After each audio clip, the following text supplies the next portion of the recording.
कर रहे हैं तो ये स्टैटिक होगा और इसको बोला जाता है कोफिशिएंट ऑफ फ्रिक्शन और इस फाई को बोला जाता है बच्चों एंगल ऑफ फ्रिक्शन, राइट? ये एंगल ऑफ फ्रिक्शन है। अब इसमें सेल्फ एडजस्टिंग कौन है?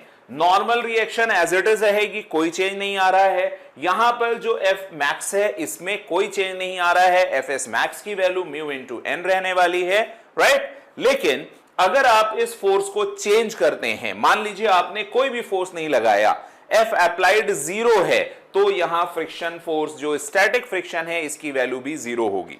जैसे आप धीरे धीरे इसको बढ़ाएंगे, इंक्रीज करेंगे, वैसे इसकी वैल्यू भी धीरे धीरे बढ़ेगी।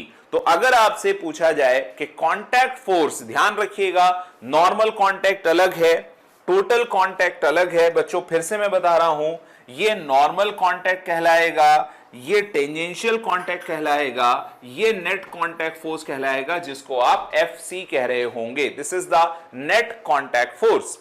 अब अगर नेट कांटेक्ट फोर्स की मिनिमम वैल्यू देखी जाए तो नेट कांटेक्ट फोर्स मिनिमम कितना हो सकता है? बहुत ध्यान से देखिएगा।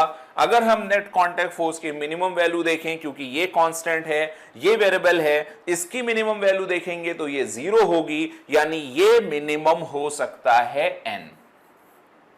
क्लियर? अगर मैक्सिमम पूछा जाए, यानी अगर ये कहा जाए कि एफसी की मैक्सिमम वैल्यू, ये जो कांटेक्ट फोर्स है, इस कांटेक्ट फोर्स की मैक्सिमम पॉसिबल वैल्यू क्या होगी, तो अब इसे देखिए ध्यान से। यहां से आप मैक्सिमम देखेंगे तो ये मैक्सिमम देखेंगे।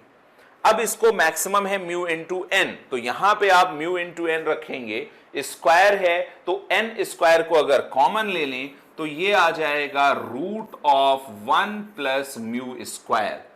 तो कई बार ये चीज पूछी गई है कि कांटेक्ट फोर्स की रेंज क्या है, तो कांटेक्ट फोर्स की रेंज लेस और equal to N, less greater और इक्वल टू एन, लेस और equal to N under root 1 plus mu square. I hope ये बात आपको समझ में आई और इसमें किसी तरह की कोई परेशानी नहीं है।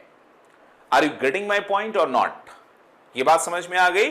इसको याद रखिएगा, काफी काम आने वाली चीजें हैं ये।